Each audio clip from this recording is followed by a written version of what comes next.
Okay, in this video I'm going to present a demonstration of testing for an indirect effect or multiple indirect effects in AMOS utilizing the Monte Carlo method. Basically, this method is utilized when you are not analyzing raw data, but rather analyzing some summary of the data. So in this demonstration right here, I'm actually utilizing sample data from an article back in the 80s, and it was looking at by Stefan and colleagues, and basically looking at aspects of realistic and symbolic threat, contact, and so forth. So basically, what we have right here, this is just a very simplified model, and we have in this data set right here, we've got negative contact, perceived realistic, perceived symbolic threat, and negative attitudes towards an outgroup. And so you can see that within this model, we're specifying a mediated relationships between negative contact and negative attitudes, and that the mediation is occurring in part through the perception of realistic threat and also the perception of symbolic threat. So you can see right here, just kind of laying this out, we have a path A, we have a path B right here. We'll just call this path C and path D right here. So there are actually two routes that we would have an indirect effect. So the indirect effect of negative contact on negative attitude is actually going to, the total indirect effect of negative contact on negative attitudes would be computed as A times B plus C times D. Okay, so that's the total indirect effect of negative contact on negative attitudes via realistic and symbolic threat. And so that's in AMOS basically doesn't really allow you to test directly each individual pathway through a mediator. Okay, so it basically takes all of the indirect effects between one variable and an outcome, and it sums it all together, so into a total indirect effect. So that's kind of one of the limitations of the AMOS program. But nevertheless, we're going to demonstrate the Monte Carlo method with this particular model right here. So if I've already drawn out the model, obviously, so if we want to just take a quick look at the data, like I said, if we just open it up, we have matrix summary, and we have, you can see right here, we've got two columns right here, one headed by row type and var name, and these are basically string variables. And so you can see we've got mean, standard deviation, in CORR is for correlation. We have the names of our variables that are in the data set. The variables are repeated as column headers here. We've got for means, these are all the means for the variables. These are the standard deviations for the variables, and then the sample sizes as well. And you can see that our correlation matrix includes, we have our lower triangle right down here, and the principal diagonal right here. So it's not drawn very well, but that's what it is.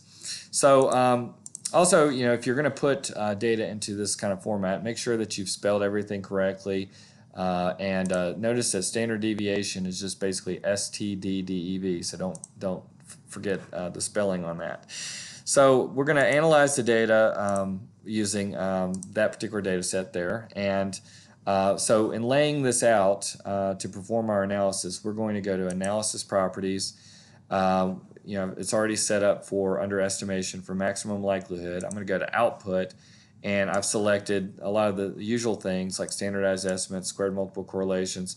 And then right here I've got indirect, direct, and total effects. So you want to make sure that you are calculating this. So like I said, the indirect effect of one variable on another is actually going to be the total indirect effect. That's going to be the computed value in AMOS. So next we'll click on Bootstrap, and under here I've gone ahead and clicked Perform Bootstrap, and I've set the number of Bootstrap samples at 2,000, and then I've also clicked on Bias Corrected Confidence Intervals, and I'm just sticking with the 90% confidence interval, but certainly I could increase that. So in fact, let's just increase it to 95% confidence interval. Then we have down here, I've clicked on Monte Carlo parametric bootstrap. So basically, the standard approach to bootstrap would not include this being checked. And basically, what would happen is, you perform the bootstrap if you are analyzing raw data. So if our data file had been a complete data set with raw data in it, then we would be performing the bootstrap using that. But because we don't have the raw data file and we're only analyzing summary data, then we need to click on Monte Carlo to do that. So basically, if you don't have the raw data that you're working from, then you have to click on Monte Carlo parametric bootstrap in order to perform the analysis. So now everything is set, and I'm just going to resave this. And now I'll click on Calculate Estimates, go to the box here under Output. And so now when I click on Estimates, we get all the usual information. You can see we've got our regression weights. These are the unstandardized regression weights in the model. We see, negative contact was a significant positive predictor of realistic threat. Negative contact was a significant positive predictor of symbolic threat. Symbolic threat was a predictor of negative attitudes. Realistic also.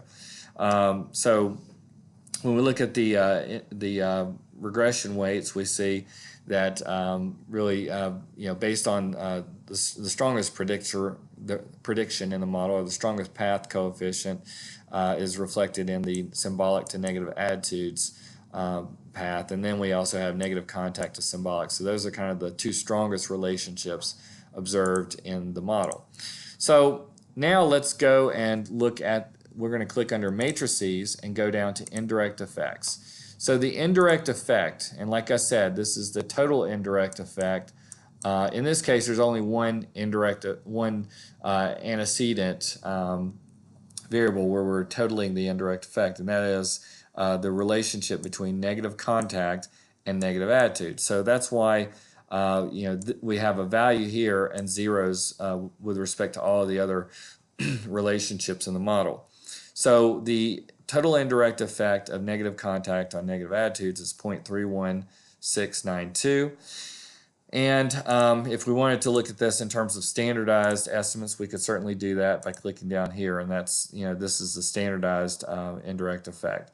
I'm mainly going to focus on just the unstandardized right here, and so now we want to test this out to see if the total indirect effect is significantly different from zero. So the null hypothesis is essentially going to be that the indirect effect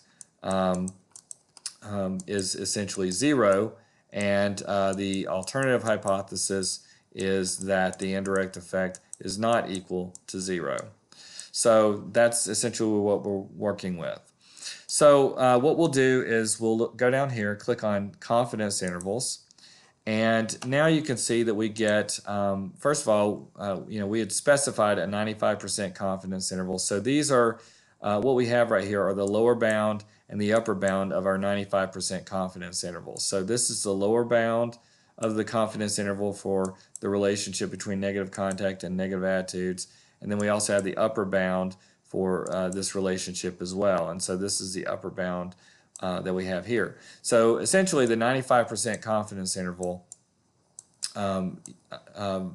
ranges between 0.188 and 0.459.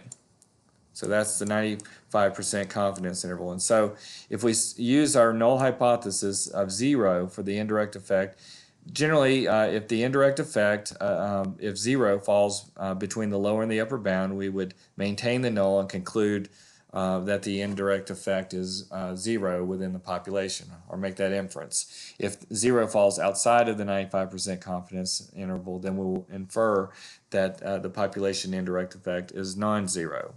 So in this case right here, it's clear that zero does not fall within the confidence interval, so we would infer that there's a statistically significant indirect effect in the of negative contact on negative attitudes within the population.